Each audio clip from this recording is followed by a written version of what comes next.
வணக்கம். சிறகடிக்க ஆசை சீரியலில் இனி என்ன நடக்க போகுது அப்படின்னு தான் பார்க்க போகிறோம். இங்கே ரோகிணிக்கிட்ட ரோகிணியோட அம்மா, கல்யாணிங்க பாரு, இவ்வளோ நாள் நீ பொய் சொல்லியே அந்த வீட்டில் வந்துட்ட. ஆனால் இன்னுமும் அப்படி இருக்க முடியாது. கிறிஷுக்கு உங்கள் வீட்டை விட்டு வர்றதுக்கு விருப்பமே இல்லை. அவன் அங்கே தான் இருக்கணும்னு ரொம்ப ஆசைப்பட்றான். மீனாவும் முத்து நல்லா பார்த்துக்கிறாங்க. அதுபோக சுருதியுமே நல்லா கவனிச்சுக்கிட்டது போல். அதனால் அந்த வீட்டில் உள்ளவங்க எல்லாரையுமே அவன் ரொம்ப சந்தோஷமாக பேசுகிறான், வைக்கிறான். அவனும் அந்த வீட்டு பையன் தானே. நீ உள்ளதை சொல்லு அப்படிங்கும்போதேம்மா நீ நினச்சிட்ருக்க, நான் சொன்ன உடனே எல்லோரும் ஏற்றுப்பாங்கன்னு நினச்சிட்ருக்கியோ? ஒன்றுமே நடக்காது.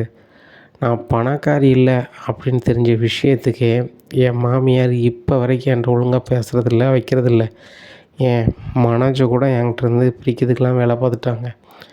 இப்படி இருக்கும்போது நான் ஒரு சாமியாரை வச்சு இல்லாத பொல்லாதையும் சொல்லி நான் சரி பண்ணியிருக்கேன். அப்படிங்கும்போது இங்கே பாரு கல்யாணி, நீ உள்ளதை சொல்லிட்டா உனக்கு இந்த பிரச்சனைலாம் இல்லை. நீ எத்தனை நாள் உண்மையை சொல்லாமல் இருப்ப? என்றைக்கா ஒரு நாள் சொல்லித்தானே ஆகணும்.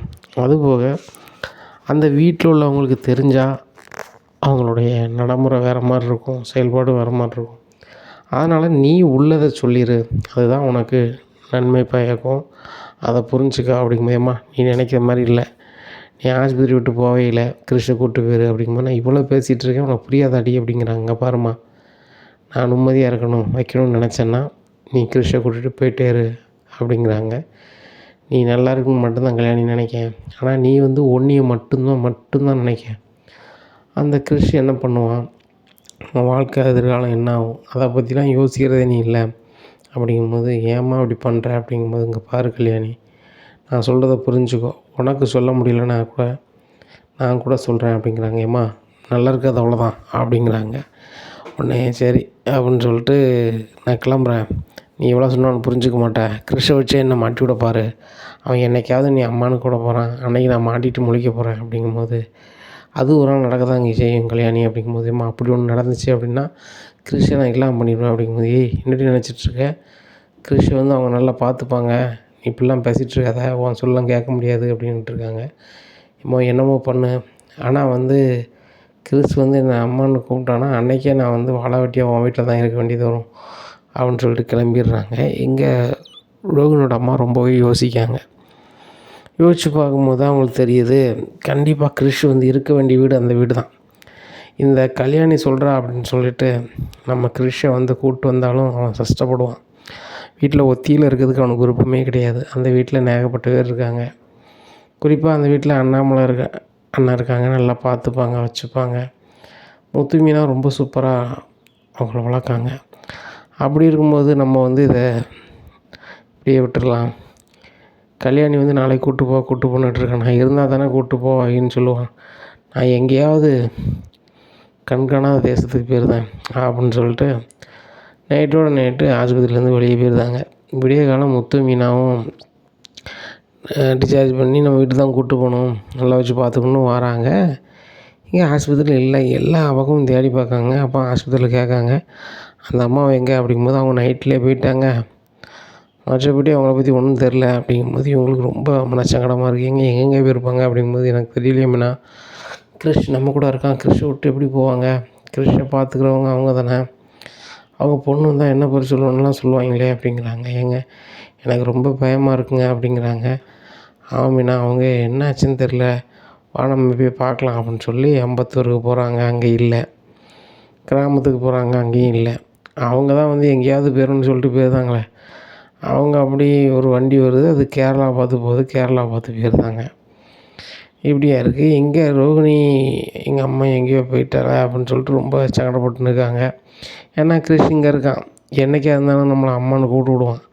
அப்படி கூப்பிட்டு விட்டான்னாங்க அவங்க கூட நம்மளும் வீட்டை விட்டு போக வேண்டியதான், அப்படி ஒரு நிலமை தான் இருக்குது அப்படின்னு சொல்லிட்டு நேராக கிறிஸ்ட்ட ஆளில்லா நேரம் பேசுகிறாங்க. கிறிஸ்து, பாட்டி எங்கே போனாலும் உனக்கு தெரியுமாடா அப்படிங்கிறாங்க. எனக்கு அப்படிமா தெரியும், ஒன்றம்மா தானம்மா, நான் இந்த வீட்டில் தானே இருந்தேன், பாட்டி ஆஸ்பத்திரியில் நைட்டுக்கு போயிருக்காங்க, எனக்கு எப்படி தெரியும், அவங்ககிட்ட தான் ஃபோனும் இல்லையே, பாட்டி ஃபோனும் என்கிட்ட தானே இருக்குது அப்படிங்கிறாங்க.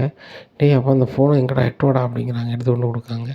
நல்ல வேலை சொன்னேன், அந்த ஃபோனை மீனாவோ முத்தோ பார்த்துருந்தாங்கன்னா கண்டிப்பாக என் ஃபோன் நம்பர் இருக்கும் அப்படிங்கிறாங்க. அப்படியாம்மா நான் அப்படிமா அப்படின்னு செல்லை கொடுத்துட்றாங்க. இங்கே ரோகிணி செல்லை வச்சுக்கிறாங்க. அவன் கிறிஸ்கிட்ட மீனா கேட்குறாங்க, என்னடா அவங்க பாட்டி செல்லுங்க, அது செல்லு இருந்தால் தானே அவங்க ஃபோன் பண்ணுவாங்க அப்படிங்கும்போது, அப்படியா சொல்கிறீங்க, அந்த ஃபோனை வந்து நான் ரோகிணி ஆண்டிகிட்ட தான் கொடுத்து வச்சேன், வாங்கிட்டு வரேன் அப்படிங்கும்போது, நானே வாங்கிட்டு வரேன் அப்படிங்கும்போது, ரோகிணி ஃபோனை கொடுங்க அப்படிங்கும்போது, ஏன் ஃபோனா, ஏன் ஃபோன் உங்களுக்கு எதுக்கு மீனா அப்படிங்கிறாங்க. உங்கள் ஃபோன் எதுக்கு, கிறிஷோட பாட்டி ஃபோன் உங்கள்கிட்ட தானே இருக்குது, கொடுங்க அப்படிங்கிறாங்க. ஆமாம், அது எப்படி உங்களுக்கு தெரியும் அப்படிங்கும்போது, கிறிஷ் தான் சொன்னான். ஐயோ சொல்லிட்டானா அப்படின்னு சொல்லிட்டு, ஒரு நிமிஷம் இருங்களேன் தாரேன், என் ஃபோன் சரியில்லை, ஃபோன் பண்ணதுக்கு தான் வாங்கினேன் அப்படிங்கிறாங்க. அப்படியா சரிட்டு ஃபோன் பண்ணிட்டு தாங்க அப்படிங்கிறாங்க. அதுக்குள்ளே ரோகிணி தான் ஃபோன் பண்ண நம்பரு, சேவ் பண்ண நம்பரு எல்லாமே அழிக்காங்க. அழித்து கையில் கொடுக்காங்க. கொடுத்தோடனே கிரிஷ், இந்த ஃபோனை நீ எப்போவுமே கையில் வச்சுக்கணும், திடீர்னு பாட்டி ஃபோன் பண்ணுவாங்களே அப்படிங்கிறாங்க. முத்து போண்டெல்லாம் வாங்கிட்டு வந்துடுறாங்க. மீனா கேட்குறாங்க, ஏங்க இவங்க பாட்டி எங்கேயும் பார்த்தீங்களா அப்படிங்கும்போது, மீனா எனக்கு தெரிஞ்சவங்க இருக்காங்க நிறைய டிரைவரு, அவங்ககிட்ட எல்லாமே உங்கள் ஃபோட்டோஸ் அனுப்பியிருக்கேன், எங்கே பார்த்தாலும் நான் பதில் சொல்லுதேன் அப்படின்னு சொல்லியிருக்காங்க அப்படிங்கிறாங்க. சரிங்க சீக்கிரம் இது பண்ணணும், கிரிஷ் வந்து பாட்டியை தேடுறாங்க அப்படிங்கும்போது, சரி சரி நம்ம சீக்கிரம் பண்ணிடலாம் கிரிஷ், பாட்டி கோயிலுக்கு எங்கேயோ போயிருப்பாங்கன்னு நினைக்கிறேன், வந்துடுவாங்கண்ணே அப்படி இப்படிங்கிறாங்க. சரி அங்கிள் வந்துடுவாங்கல்ல, எனக்கு இங்கே ஜாலியாக தான் இருக்குது, பாட்டியும் சீக்கிரம் வந்துட்டாங்கன்னா அவங்களுக்கும் ஜாலியாக இருக்கும்ல, அதான் அவங்கள தேடுறேன் அப்படிங்கிறாங்க. சரி சரி கிறிஸ் சாப்பிட்டான் அப்படிங்கிறாங்க. சரி ரைட்டு எனக்கு சாப்பாடு தான் அப்படின்னு சொல்லி சாப்பிட்டு தூங்குதாங்க. அப்போது கிறிஸ் வந்து நல்ல குளிரில் வந்து கிடுன்னு ஆடுதாங்க. ஆடணுன்னா அண்ணாமலைக்கு மனசுக்குள்ளே தோணுது, நல்ல மழை பெஞ்சிருக்கு வெளியே, அப்போ உள்ளே கண்டிப்பாக குளிரும் ஹாலில் அப்படின்னு சொல்லி பெட்ஷீட் எடுத்து வராரு. வந்து கிறிஸுக்கு முடிவிட்டுருக்காரு. என்னப்பா அப்படின்னு சொல்லி முத்தி இருந்துச்சிட்றாரு. இல்லைடா, நீங்கள் 3 பேரும் குளிரில் இருப்பீங்க, கண்டிப்பாக கிறிஷுக்கு குளிர்னு எனக்கு தெரியும், அவன் என்ன ஏன் ரூமில் வந்து தூங்கட்டுமா அப்படிங்கும்போது, அப்பா நீங்கள் ஏற்றுப்பீங்க அம்மா ஏற்றுப்பாங்களா அப்படிங்கும்போது, அவன் என்னடா பண்ணுவான், நான் கூப்பிட்டு போகிறேன்னு சொல்லி கிறிஷை கூப்பிட்டு போய் மத்தியில் தூங்க வச்சுருந்தாங்க. விஜயா நல்ல தூக்கத்தில் எங்கங்கிறாங்க அண்ணாமலையை. என்ன விஜயா அப்படிங்கிறாங்க. என்னது என்ன விஜயான்னு சொல்லி சவுண்டு அங்கே தள்ளி கேட்கு. அப்போ பையன் பக்கத்தில் யார் இருக்கா அப்படின்னு சொல்லி பார்க்காங்க. கிறிஷை பார்த்தா இவன் எப்படிங்க வந்தான் இவங்காங்க. இதை கேட்ட அண்ணாமலை, விஜயா சின்ன பையன் ஹாலில் குளிரில் தூங்கிட்டு இருக்கான், அதில் ஆயக்கப்படாதுன்னு சொல்லி தான் நான் இங்கே கூப்பிட்டு வந்தேன் அப்படிங்கும்போது, ஏங்க இவங்களாம் இந்த இங்கே பெட்டில் இருக்கக்கூடாது, போக சொல்லுங்கள் வைங்க அப்படிங்கிறாங்க.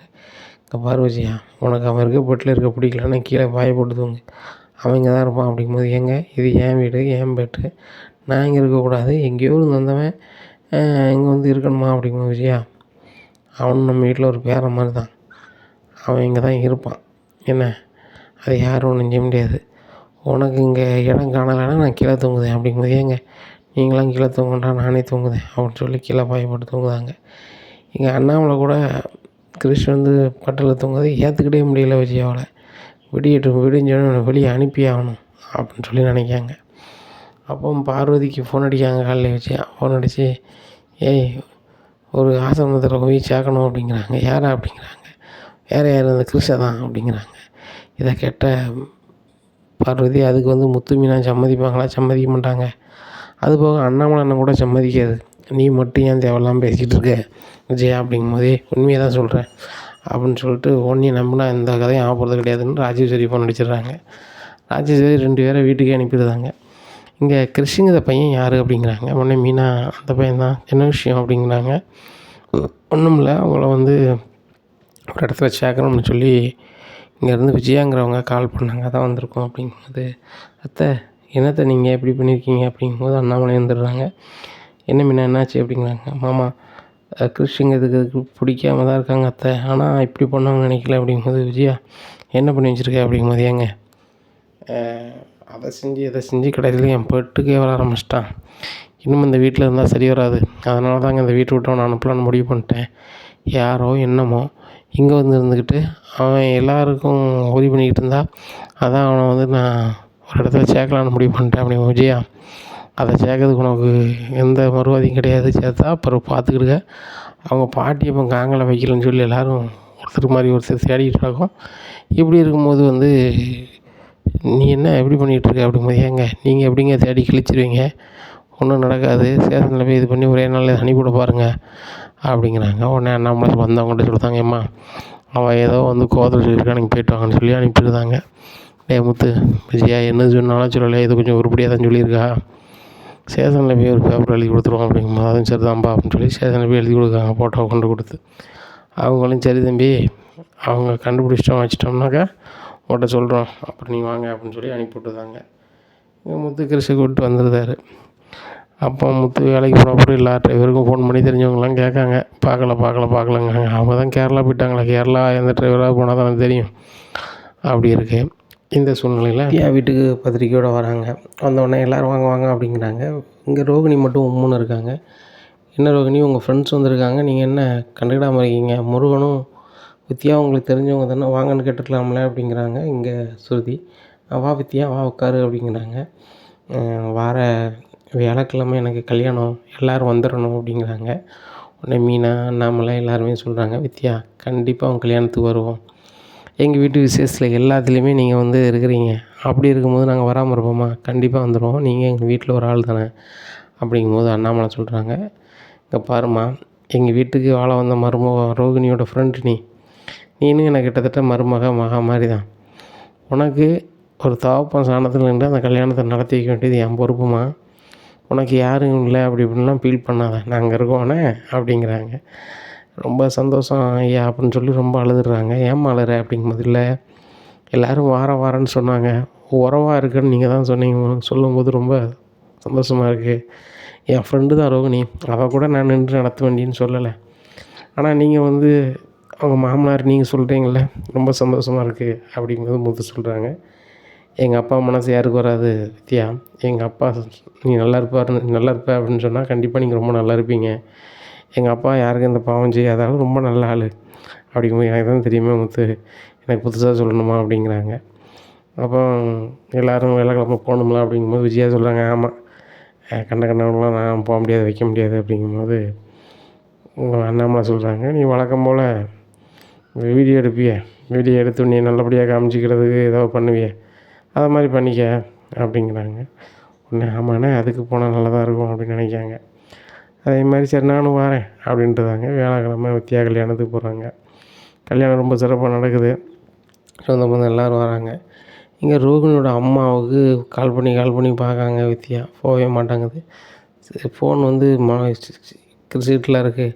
அப்போ ரோகிணி, உங்கள் அம்மா வந்து ஃபோனு போக மாட்டாங்குது அப்படிங்கும்போது, எங்கள் அம்மா எங்கே போனாங்கன்னே தெரிலடி, அதாண்டி ரொம்ப மனச்சங்கடத்தில் இருக்கேன், அது போக ஃபோனு கிரிசிட்டில் தான் இருக்குது, அது மீனாக தான் கையில் வச்சுருக்காங்க அப்படிங்கும்போது, என்னடி சொல்கிற, உன் ஃபோன் நம்பர் அதில் இருக்குமே அப்படிங்க, அதெல்லாம் அழிச்சு தான் கொடுத்துருக்கேன், அது ஒன்றும் பிரச்சனை கிடையாது, நான் எங்கள் அம்மா கிறிஸ்ட் இந்த ஃபோட்டோஸ்லாம் நான் வந்து அழிச்சிட்டேன், இப்போ வந்து எங்கள் அம்மா எங்கே இருக்காங்கன்னு தெரியணும், எங்கள் சித்தி வீட்டில் கேட்டாலும் தெரிலங்கிறாங்க, கிராமத்தில் கேட்டாலும் தெரிலங்கிறாங்க, அதான் எங்கே போனாங்கன்னு தெரில அப்படிங்கும்போது, ஏன்டி முதல்ல சொல்லலை அப்படிங்கும்போது, இல்லடி உன்ட்ட சொல்ல வேண்டாம், நான் கல்யாணம் ஏற்பாடு பண்ணிகிட்ருக்கேன், சரி நீனாவது நிம்மதியாக இருந்தான் அப்படிங்கும்போது, சொல்லுதுன்னு தப்பாக நினச்சிக்காத ரோகிணி, இதனால தான் முன்னாடியே அவன்கிட்ட சொன்னேன், உங்கள் அம்மா ஏதாவது தப்பான முடிவு எதுவும் எடுத்துக்கிட்டாம, அதுபோக கிறிஷும் நல்லா இருக்கணும், நீயும் நல்லா இருக்கணும்னா உன்னுடைய கடந்த வாழ்க்கையை பற்றியும் அவன் வீட்டில் சொல்லுன்னு நான் சொன்னேன், நீ சொல்லலை, அதை சொன்னால் என் வாழ்க்கை முடிஞ்சிரும்னா, இப்போ பாரு ஒவ்வொரு நிமிஷமும் நீ நிம்மதி இல்லாமல் இருக்க, மனுஷங்க வாழ்கிறதே வந்து நிம்மதிக்காக தான்,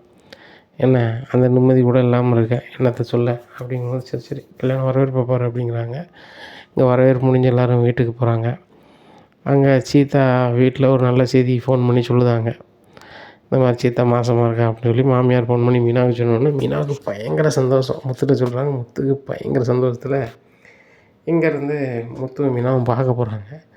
சந்தோஷத்தில் சீதா அப்படின்னு சொல்லி தூக்கிடுதாங்க சீதாவை தூக்கும்போது, எப்படி என் முன்னாடி மேலே நீ வந்து கையை வைப்பேன் அப்படி இப்படிங்கிறாங்க, அது ஏன் குழந்தையா அப்படிங்கும்போது நான் என்ன செய்யக்கூடாதா அப்படிங்கும்போது, உங்கள் குழந்தையாக இருக்கலாம், இப்போ என் முன்னாடி எதனாலும் என்கிட்ட கேட்கணும் அப்படிங்கும்போது, எங்கள் மாமா தானே அவங்க, உங்களுக்கு அப்புறம் தான் அவங்க அப்படி இப்படிங்கிறாங்க.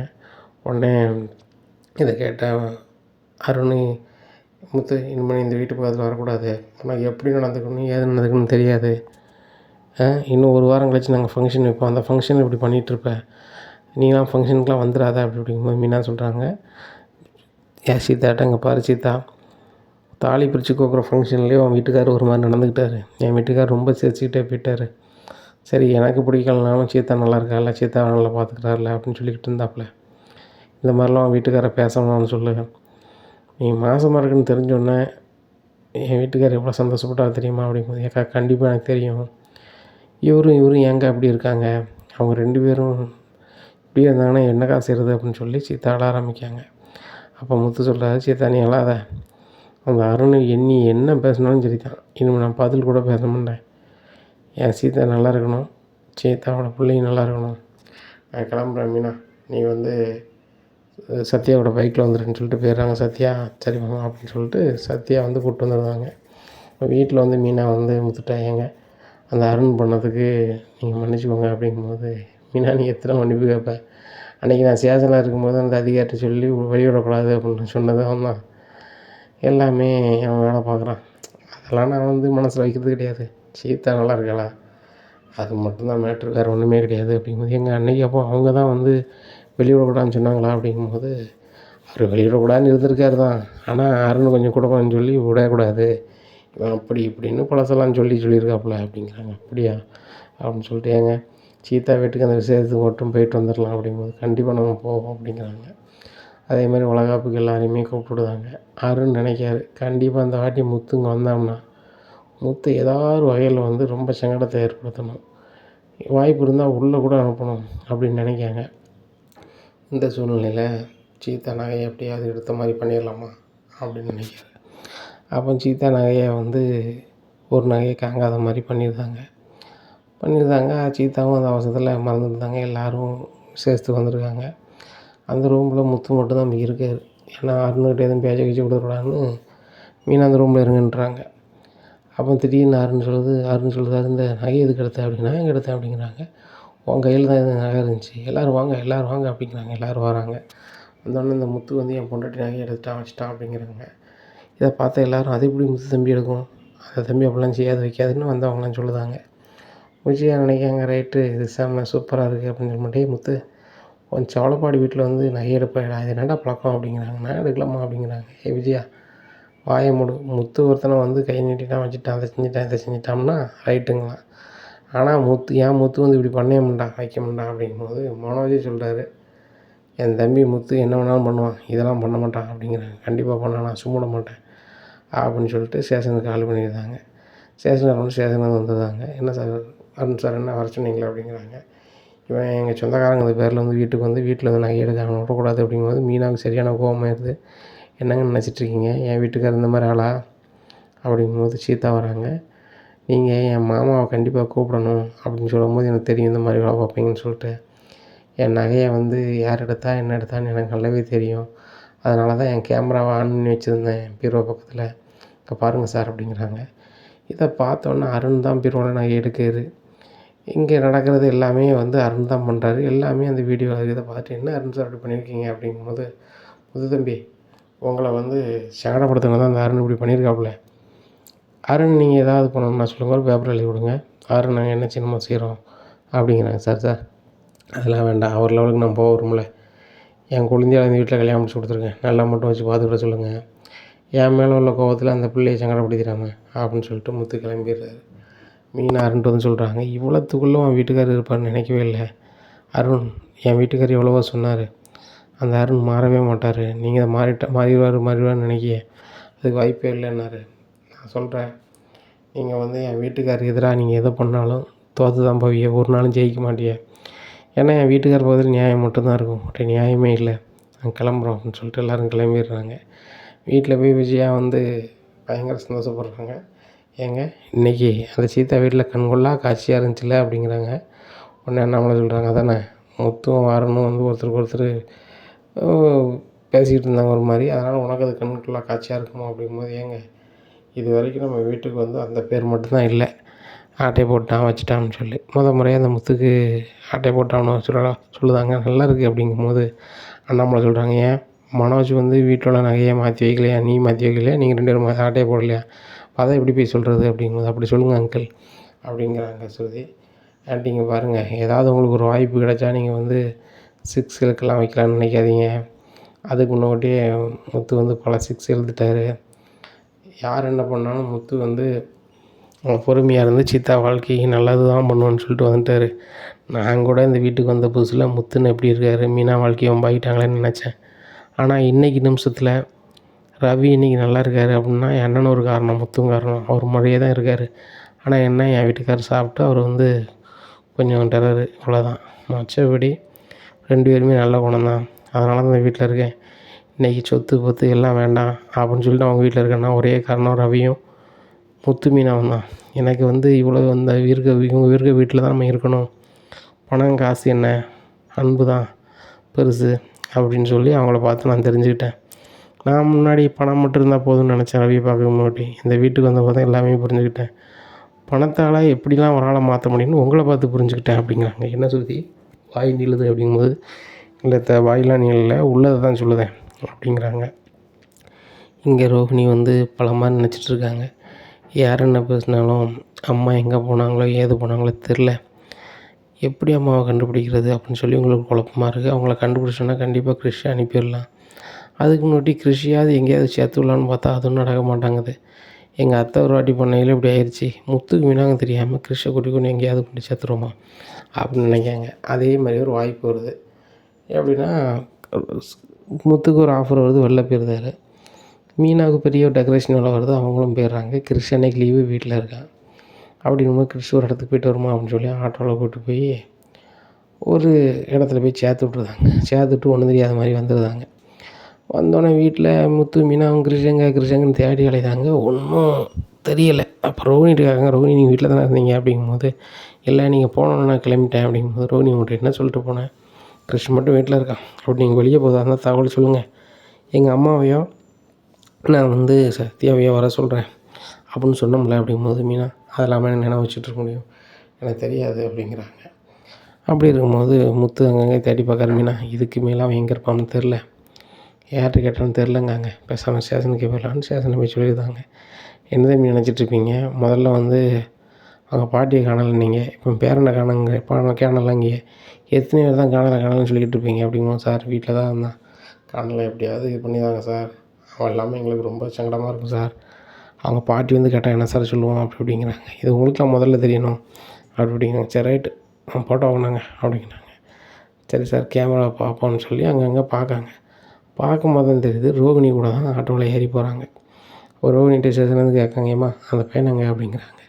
உடனே இல்லை எனக்கு தெரியாது வைக்காது அப்படிங்கிறாங்க. ஏம்மா அந்த வீடியோ பாருங்கள், நீங்கள் தான் கூட்டி போயிருக்கீங்க, ஆட்டோவில் ஒன்றா தான் ஏறிருக்கீங்க, அந்த பையனுக்கு இப்போ என்னாச்சு ஏதாச்சு ஒழுங்கு மரியாதை சொல்லுங்கள், நீங்கள் தான் உள்ளே இருக்கணும் அப்படின்னா ரோகிணி ரொம்பவே ஒரு மாதிரி சரி சார் சார் சொல்லிடுறேன், அவன் இந்த இடத்துல சேர்த்து விட்ருக்கேன் அப்படிங்கிறாங்க. இதை கேட்டால் முத்துக்கு மீனாங்க சரியான கோவம் வருது. நீங்கள் எப்படி சேர்த்து விடலாம் எங்களை கேட்காம வைக்காமல், அவங்க பாட்டி வந்து நான் என்ன பதில் சொல்லுவோம், எங்ககிட்ட இருக்காங்கன்னு சொல்லி நம்பிக்கையில் தானே அவங்க எங்கேயோ போயிருக்காங்க அப்படிங்கும்போது, ஆன்ட்டி வந்து இங்கே இருக்கிறது பிடிக்கலன்னு சொன்னாங்க, அதான் ஆன்ட்டிக்காக தான் பண்ண வச்சேன்னு சமாளிக்கிறாங்க.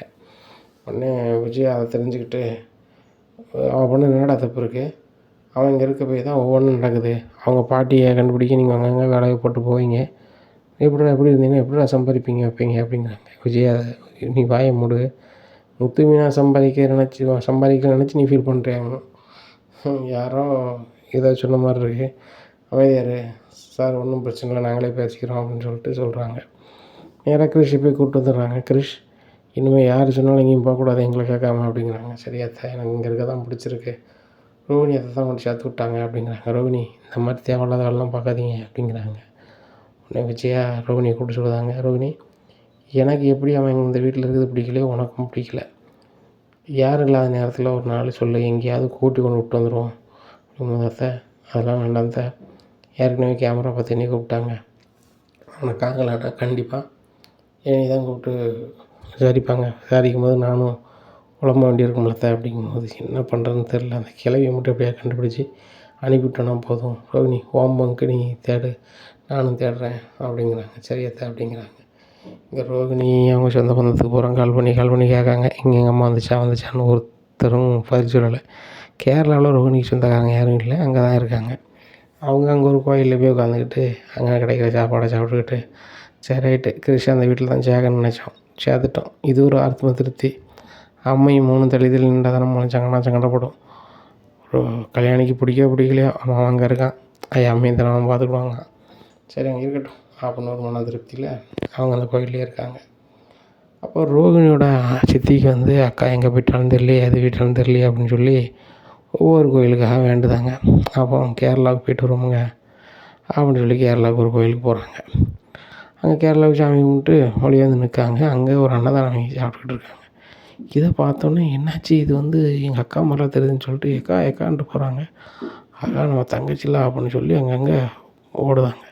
ஒன்று நெல்லுக்கா அப்படின்னு சொல்லிட்டு என்ன நீங்கள் வந்திருக்க அப்படிங்கும்போது எனக்கு வேறு வழி தெரிலடி. கல்யாணி தன் வாழ்க்கையை மறைச்சி ஒரு வீட்டில் வாழுதான். அந்த வீட்டில் இருக்க தான் கிறிஷுக்கு பிடிச்சிருக்கு. ஆனால் கிறிஷ் அந்த வீட்டிலேருந்து கூட்டி போயிடணுங்க. நான் என்னடி பண்ண முடியும்? அதான் வந்து நான் வந்துட்டேன் அப்படிங்கும்போது அக்கா நம்ம கண்ணை மூடிக்கிட்டு அப்படி இருட்டாயிருமாக்கா, அப்படி நடந்துருமா? அப்படி நடக்காதில்ல. என்கிட்ட ஒரு வார்த்தை சொல்லியிருக்கணும்ல. நான் முன்னாடியே அவன்கிட்ட சொன்னேன், கல்யாணி பண்ணுறது ரொம்ப தப்புக்கா. வாழ போயிருக்க வீட்டில் வந்து இவ்வளோ போய் சொல்லிடக்கூடாது. நம்ம எல்லாம் பேசி சரி பண்ணிடலாம் அப்படிங்கும்போது, இல்லை அது வேறு மாதிரி போயிடக்கூடாது அப்படிங்கும்போது ஒன்றும் ஆகாது. நான் என் வீட்டுக்காரர் எல்லாருமே இங்கே சாமியை கும்பிட்டு நம்ம போய் அங்கே சொல்லுவோம் எல்லாம் நல்லதே நடக்கும் அப்படிங்கிறாங்க. அப்போ இங்கே சாமியை கும்பிட்டு சொந்தக்காரங்கள்லாம் கூப்பிட்டு வருவாங்கல்ல, நேராக விஜயா வீட்டுக்கு போகிறாங்க. அங்கே விஜயா ரொம்ப சவடாலாக ஆப்பிள் பழத்தை கட் பண்ணி சாப்பிட்டுட்டு இருக்காங்க. சாப்பிட்டு போகும்போது இந்த கிளவி வரதை பார்த்து, நீ எங்கேம்மா போனேன்? உன் பேர் நான் விட்டு உன் மாட்டில் போயிருவியா? இப்போ சொந்தக்காரங்களாம் கூப்பிட்டு வந்திருக்கேன். இவ்வளோ பேர் இந்த வீட்டில் இருந்து நீங்கள் வந்து எல்லோரும் எப்படி இருக்கீங்க? சம்மந்தி நாங்கள் அதுக்கு வரல அப்படிங்கிறாங்க. என்னது சம்மந்தியா? உங்களுக்கு நான் எப்படி சம்மந்தி அப்படிங்கும்போது, கொஞ்சம் பொறுங்கம்மா நாங்கள் பேசுகிறோம், நீங்கள் பேசி முடிச்சோன்னா நாங்கள் சம்மந்தியா இல்லையான்னு சொல்லுங்கள் அப்படிங்கும்போது நம்மளே வந்துடுறாங்க. உடனே என்னம்மா என்ன பேசுகிறீங்க? அந்த அம்மா ரொம்ப நாளாக காணலை. நாங்கள் எல்லாருமே அங்கங்கே தேடினோம். என் கிறிஷு கூட ரொம்பவே சங்கடப்பட்டுட்டான். கிறிஷு அப்படின்னு சொல்லி கூட போகிறாரு, ரூம்லேருந்து வெளில வர்றாரு. பாட்டி அப்படின்னு சொல்லி ஓடி வராங்க. டேய் எப்படிடா இருக்க அப்படிங்கிறாங்க. ஏன் பாட்டி என்னை விட்டு போனேன்? நான் இங்கே ஜாலியாக இருக்கேன். நீ எங்கே போன பாட்டி அப்படிங்கும்போது, பாட்டி கோயிலுக்கு போனோம்பா அப்படிங்கிறாங்க. சரி பாட்டி வந்துட்டல்ல, நான் முத்து மாமாவுக்கும் மீனாத்தைக்கும் ஃபோன் பண்ணுறேன்னு சொல்லி ஃபோன் பண்ணி அவங்களே வர சொல்லிடுறாங்க. ஏம்மா எங்கேம்மா போனீங்க அப்படிங்கும்போது அவங்க சித்தி சொல்கிறாங்க, ஒரு நிமிஷம் நாங்கள் பேசுகிறத மட்டும் எல்லோரும் கேளுங்க, அதுக்கப்புறம் நீங்கள் வந்து என்ன முடிவு எடுக்கணுமோ எடுங்க அப்படிங்கிறாங்க. எங்கள் மகன் இந்த வீட்டில் வாழுது, ஆனால் பொய் சொல்லி தான் வாழுது அப்படின்றது. உங்கள் மகன் இந்த வீட்டில் வாழுதா அப்படின்னு சொல்லி எல்லோரும் ஷாக்காகிறாங்க. அப்போ ஸ்ருதி கேட்குறாங்க, உங்கள் மகன் இங்கே யார் இருக்கா அப்படின்னு கேட்குறாங்க. உடனே ரோகிணி தான் என் மவா அப்படிங்கிறாங்க. யாருக்கு? ரோகிணியோட அம்மா. என்னங்க சொல்கிறீங்க? உங்கள் பொண்ணு எங்கேயோ வெளிநாட்டில் இருக்குது, அங்கேருந்து கிறிஸ்துக்கு வந்து ஃபோன் பேசுவாங்க, இப்போ அங்கே பணம் அனுப்புவாங்கன்னு சொல்லுவீங்க, இப்போ இங்கே இருக்காங்கன்னு சொல்கிறீங்க அப்படிங்கும்போது, எங்கள் அக்கா போய் தான் சொல்லியிருக்கா. உண்மையிலே கல்யாணி தான் எங்கள் அக்கா அம்மாவா? எங்கள் ஒன்றும் புரியலை அப்படிங்கிறாங்க. புரியுது மாதிரி சொல்கிறேன். எங்கள் அக்காவோட அம்மாவா கல்யாணி தான் இங்கே ரோகிணின்னு சொல்லியிருக்குது. உண்மையிலே அந்த ரோகிணி தான் எங்கள் அக்கா மகா. அதுக்கு பிறந்தது தான் இந்த கிறிஷ் அப்படின்னா எல்லோரும் ஒன்றும் உடலை இருக்காங்க. இவங்க நடந்த கதை எல்லாத்தையுமே ஒன்றும் விடாமல் சொல்லியிருந்தாங்க. சொன்னோன்னே இங்கே ரோகிணிக்கு ஒன்றும் உடலை ஆகா, எல்லாத்தையும் உள்ளதை சொல்லிட்டாங்களே, இனிமேல் என்ன ஆகும்னு தெரியலையே அப்படின்னு சொல்லி முடிக்காங்க. விஜயா ரோகிணிங்க வா அப்படிங்கிறாங்க. அத்தை அப்படிங்கிற அத்தனை நீ கூப்பிட்றாத, ஒழுங்கு மரியாதையாக உங்கள் ஆளுக்கு கூட பேர், இதுக்கு மேலே என்ன, அதாவது உன் சொந்த பந்தோட பேர், இதுக்கு மேலே இந்த வீட்டில் இருந்தால் அவ்வளோதான் அப்படிங்கும்போது அவங்க சித்தி சொல்கிறாங்க, என்ன நினச்சிட்ருக்கீங்க? மாமியார்னா மாமியார் மாதிரி இருங்க, உடனே போங்கன்னா நீங்கள் சொன்னால் அவள் எப்படி போவா? அவங்க புருஷன் அவங்க கூட வாழணுமா அவங்க சொல்லணும், மருமகனே நீங்கள் சொல்லுங்கள் அப்படின்னோடனே அவர் ரோகிணியும் பார்க்காரு, மனோஜ் விஜயாவும் பார்க்காங்க. டே மனோஜ் சொல்கிறா அப்படிங்கிறாங்க. சரி எங்கள் அம்மா சொல்லிட்டாங்களா எல்லோரும் கிளம்புங்க அப்படிங்கிறாங்க. மருமகனே உள்ளதை சொல்லுங்கள், எங்கள் அக்கா அம்மாவா கல்யாணி கூட நீங்கள் வாழ்வீங்களா மாண்டேலா அப்படிங்கும்போது, இவ்வளோ போய் சொல்லியிருக்காங்க கல்யாணி, அதனால் கல்யாணி கூட வாழ மாட்டேன், ரோகிணின்னு சொல்லி நீ ஏமாற்றிருக்கா அப்படிங்கும்போது, மனோஜ் உங்கள் மனசாட்சி இருந்தால் சொல்லுங்கள், நீங்கள் என்ன ஏமாற்றலை, அந்த ஜீவா கூட வாழ்ந்துட்டு தானே நீ என் கூட வாழாத மாதிரி சொல்லி வாழ்ந்தீங்க, அந்த ஜீவா சொல்லி தான் எனக்கே தெரியும், ஆனால் நான் வந்து அப்படி எதுவும் செய்யலையே, சேகர் இல்லை, அவர் இல்லாத நிமிஷத்தில் தான் நம்மளை கல்யாணம் முடித்தேன் அப்படிங்கிறாங்க. இதை கேட்ட விஜயா சொல்கிறாங்க, நீ முதல்ல இல்லாத சொல்லியிருக்கணும், முதல்ல பெரிய பணக்காரி, எனக்கு அம்மா கிடையாது ஒன்றும் கிடையாது அப்படின்ட்டு வந்தேன், இப்போ உனக்கு அம்மா இருக்குது புள்ள இருக்குது, ஒன்று நான் சேர்த்துக்கிட்டு என் அம்மா கூட வாழ வைக்கணுன்னு ஒழுங்கு மரியாதை வெளியே போ அப்படின்னு சொல்லி ரோகிணி கையை பிடிச்சி வெளில கூப்பிட்டு போகிறாங்க. அண்ணாமலை சரியான கோவம் வந்துடுது. அந்த ஆளை விஜயாவை பலார்னு வாங்குதாங்க. என்ன நினச்சிட்ருக்க நீ? வாழ்ந்த பிள்ளையே அவன் பாட்டில் வாம்பியோ, முதல்ல ரோகிணி இங்கே வா, ஏன் அப்படி பண்ண அப்படிங்கும்போது, அங்கிள் இங்கே பாரு, அவன் வாயிலேருந்து வர்றது எல்லாமே பொய்யா இருக்குது, இன்றைக்கி நான் வந்து உன்னை வீட்டு விட்டு வெளில போவேண்டான்னு சொல்கிறேன்னா ஒரே காரணம் அந்த கிறிஷுக்காக தான் அப்படிங்கிறாங்க. ஆஹா, இந்த கிறிஷை வீட்டு விட்டு அனுப்பினா தான் நம்ம வாழ்க்கை நல்லாயிருக்குன்னு நினச்சோமே, இப்போ கிறிஷுக்காக தான் என் வாழ்க்கையே இங்கே சரியாகுதா அப்படின்னு சொல்லி அண்ணாமலையை பார்க்காங்க. இனி என்ன நடக்கும் இந்த அண்ணாமலை வீட்டில் அப்படிங்கிறத பொறுத்திருந்து பார்க்கலாம். நம்ம சேனலை நீங்கள் மறக்காமல் லைக் அண்ட் சப்ஸ்கிரைப் பண்ணுங்கள். நன்றி, வணக்கம்.